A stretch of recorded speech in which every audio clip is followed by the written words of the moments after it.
আল্লাহর নবী বিশ্ব নবী সরকার দু জাহান মুহাম্মদুর রাসূলুল্লাহ সাল্লাল্লাহু আলাইহি ওয়াসাল্লাম বলেন, আন তা'বুদাল্লাহা কাআন্নাকা তারাহু ফাইন লাম তাকুন তারাহু ফাইন্নাহু ইয়ারাক।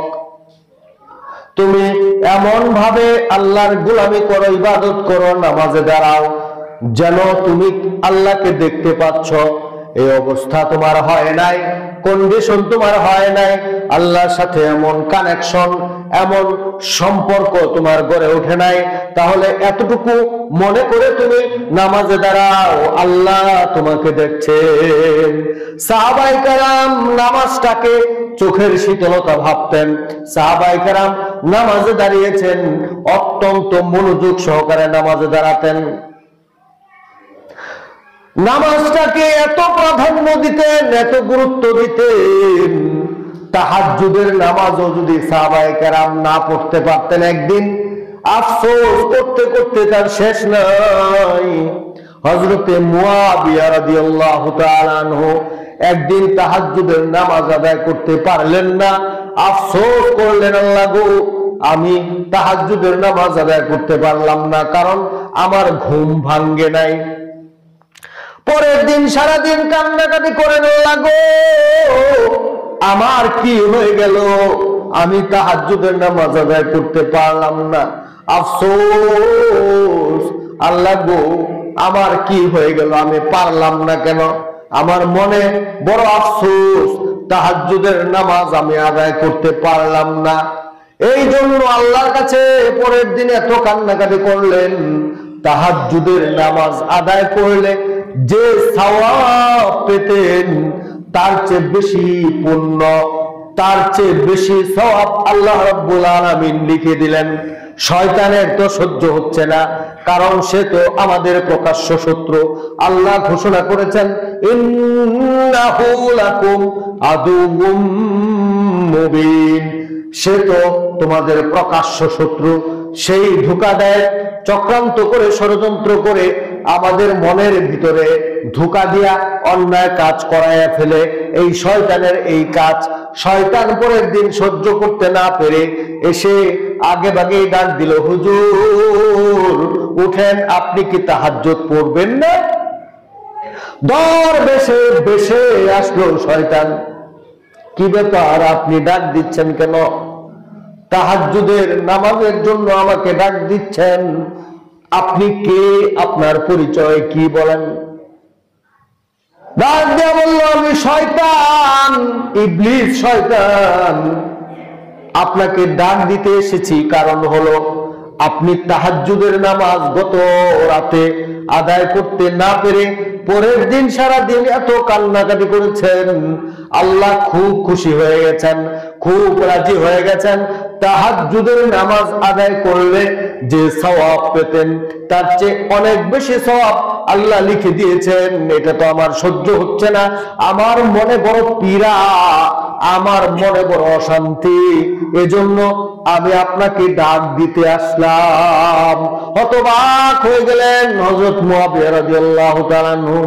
এর নাম হলো শয়তান। শয়তান কখনো কোন অবস্থাতেই আমার আপনার ভালো চাইবে না। নামাজ কেমন আদায় করতে হবে? হযরত আলী রাদিয়াল্লাহু তাআলা আনহুকে এক সাহাবী জিজ্ঞেস করলেন, আলী আপনি কিভাবে নামাজ আদায় করেন? আলী রাদিয়াল্লাহু তাআলা আনহুকে জিজ্ঞেস করা হলো, আলী আপনি কিভাবে নামাজ আদায় করেন? দেখে দেখে নামাজ আদায় করেন কিনা আল্লাহ পাককে?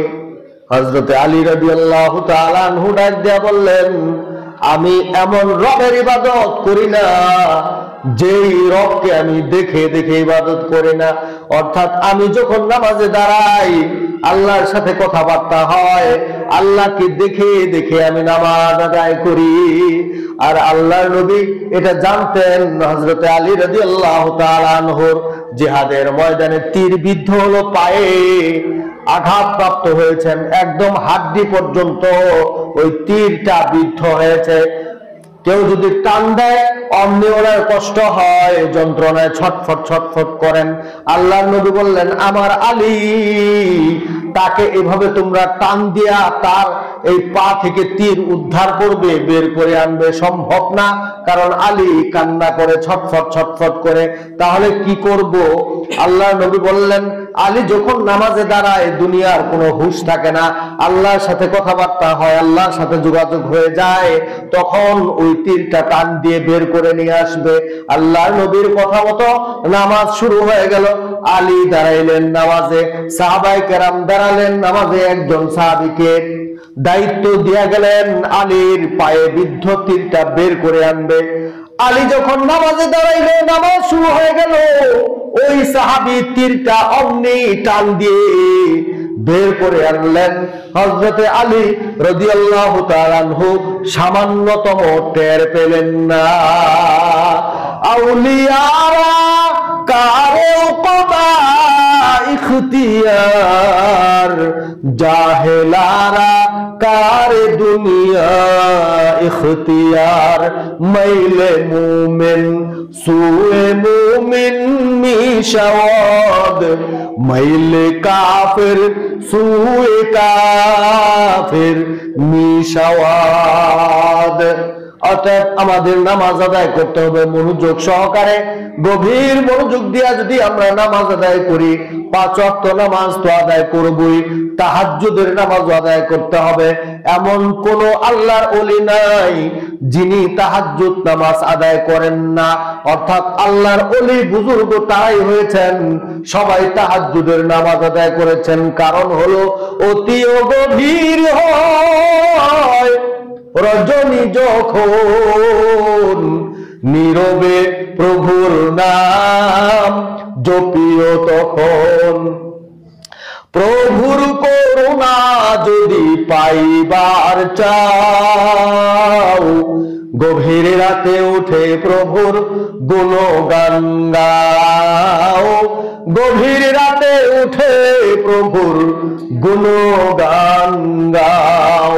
গভীর রাতে আল্লাহর কাছে কান্নাকাটি করবেন।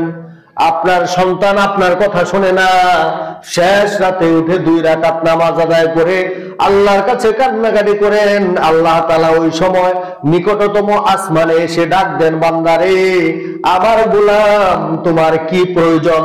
তোমার সমস্ত প্রয়োজনের আয়োজনে আমি উপস্থিত হয়ে গেছি, হাজির হয়ে গেছি। আমাকে বলতে দেরি, তোমার সমস্ত প্রয়োজন পূরণ করতে আমি আল্লাহ তাবারাকা ওয়া তাআলা দেরি হবে না। ডাক দেন।